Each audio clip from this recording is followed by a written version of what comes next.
औरत का घर, तुम्हें कितनी बार बताया है, मेरे तैयार होने से पहले मेरा नाश्ता तैयार हो जाना चाहिए। शादी के 25 सालों बाद भी मुझे क्यों बार बार एक ही बात बतानी पड़ती है? लीना, तुम्हें क्या है? तुम तो आराम से घर पर रहोगी, मुझे काम पर जाना पड़ता है। तुम हो कि हमेशा बेवकूफ़ों जैसी हरकत करती हो।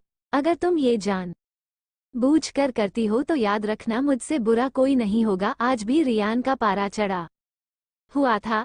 इस तीखी बातों से अपना गुस्सा उतारते हुए, गीला तौलिया कुर्सी पर फेंकते हुए रियान गुस्से से लीना की तरफ देखने लगा।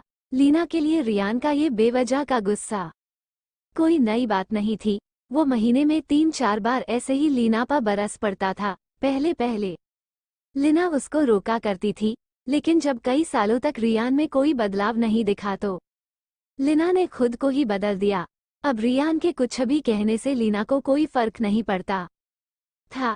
रियान की हर बात वो चुपचाप सिर नीचे झुकाए सुन लेते थी।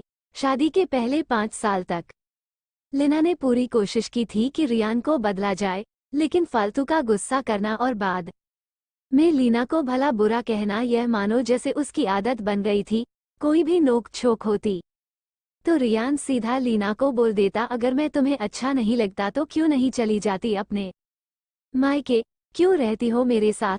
इतना सब कुछ होने के बावजूद लीना रियान के साथ रहती थी क्योंकि उसे अपनी बेटी की फिक्र थी, और वह जाती भी तो कहा अपने बूढ़े हो चुके माँ बाप को इस उम्र में परेशान करना वो नहीं चाहती थी।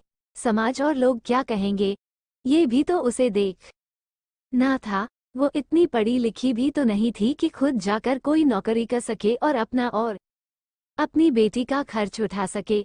लीना को अब अपनी फिक्र नहीं थी, उसको फिक्र थी तो बस अपनी शादी लायक हो रही बेटी की। लीना नहीं चाहती थी कि पति पत्नी के झगड़े की वजह से रिया डिस्टर्ब हो। रिया की पढ़ाई पूरी हो चुकी थी, उसके लिए अब शादी के रिश्ते आने लगे थे। कई रिश्तों को रिया ठुकरा चुकी थी। 2-3 महीने बाद एक अच्छा रिश्ता आया। रिश्तेदारों और पहचान के लोगों ने भी लड़के के बहुत गुणगान किए थे। रियान एक शाम अपनी बेटी के पास बैठकर उसे बताने लगा, रियान बहुत अच्छा लड़का है, पढ़ा लिखा है, बड़ा घर है, बहुत अच्छी नौकरी है। ऐसे रिश्ते बार बार नहीं आते। बेटा, इस बार मना मत करना। रिया अपने पिता से ज्यादा बात नहीं करती थी। शायद डरती थी या शायद नफरत करती थी, लेकिन आज वो अपनी पूरी हिम्मत इकट्ठा कर बोली, मुझे अभी शादी नहीं करना है पापा। मैं नौकरी करना चाहती हूँ, खुद अपने पैरों पर खड़ी होना चाहती हूँ। हाँ तो उसमें क्या बड़ी बात है? मैंने लड़के से बात की है, वो तुम्हें किसी बात के लिए नहीं रोकेगा। तुम शादी के बाद भी नौकरी कर सकती हो, वो तुम्हें नौकरी के लिए परमिशन दे देगा। रियान बोला, मेरा नौकरी करना या ना करना उसकी परमिशन पर क्यों डिपेंड रहेगा पापा? रिया ने पूछा। मैं कह रहा हूँ ना, तुम्हें किसी भी चीज की कमी नहीं होगी वहाँ। ऐसे रिश्ते बार बार नहीं आते, इसे ठुकरा मत। बहुत खुश रहोगी तुम वहाँ। रियान बोला, पापा क्या मैं उतनी ही खुश रहूंगी जितनी मम्मी इस घर में खुश है? रिया ने तंज कसते हुए कहा, आज तुम्हारी जबान कुछ ज्यादा नहीं चल रही? रियान गुस्से से आंखें बड़ी करते हुए बोला, पापा मुझे शादी ही नहीं करनी है, क्योंकि शादी के बाद अगर वो लड़का आपके जैसा निकला तो मैं क्या करूंगी? मुझे आपके जैसा जीवन साथी नहीं चाहिए, जो बिना बात के मुझ पर हमेशा चिल्लाए।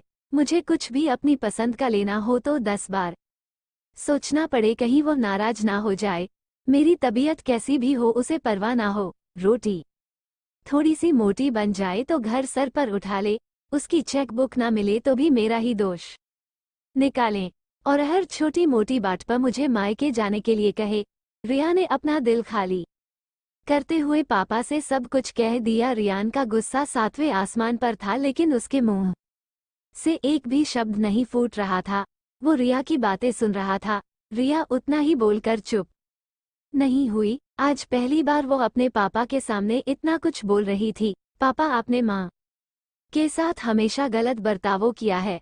आप अपने ऑफिस का गुस्सा बिना सोचे समझे माम पर उतार देते हैं, कभी इस बात की परवाह भी नहीं करते कि उन्हें कैसा लगता होगा। आपकी बातें सुन सुन माँ ने अपना हर ख्वाहिश शौक को खत्म कर दिया।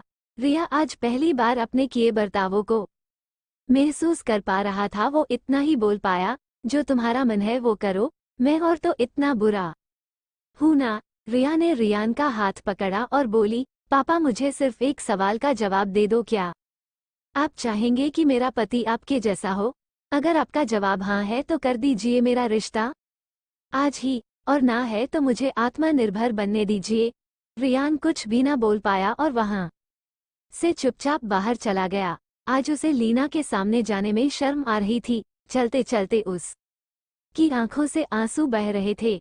रियान ने आज से अपने आप को बदलने का सोच लिया। अगले दिन से लीना ने अपने पति में काफी बदलाव देखा।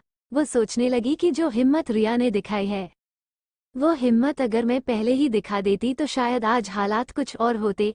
अब रिया पढ़ लिख कर अच्छी नौकरी करने लगी थी और 3 साल बाद उसके लिए एक अच्छा रिश्ता आया और उसकी विदाई पर रियान बोला, बेटा तू हमेशा खुश रहेगी क्योंकि तेरा पति तेरे बाप जैसा नहीं है।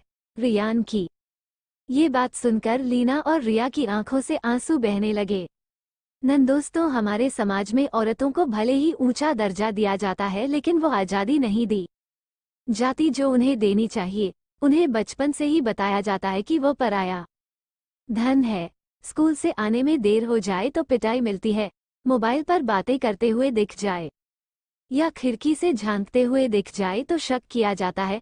माँ बाप का घर तुम्हारा नहीं है, पति का घर ही तुम्हारा घर है। जीवन भर यह बातें बता बताकर उन्हें ससुराल भेज दिया जाता है और एक दिन किसी छोटे मोटे झगड़े में ससुराल वालों से उन्हें सुनना पड़ता है कि इस घर को छोड़ दो और मायके चली जाओ। अब आप ही बताओ दोस्तों, ऐसी औरतों का सच्चा घर कौन सा है? आखिरकार वो किस घर को अपना कहें? हमेशा की तरह पूरी कहानी सुनने के लिए आपको शुक्रिया दोस्तों। उम्मीद है ये कहानी आपके दिल को छू गई होगी। ऐसे ही सीधे दिल तक उतरने वाली कहानियां सुनने के लिए आप हमारे चैनल को लाइक और सब्सक्राइब करें। अगर आपको ये कहानी पसंद आई हो तो प्लीज़ लाइक और सब्सक्राइब कर दें। शुक्रिया।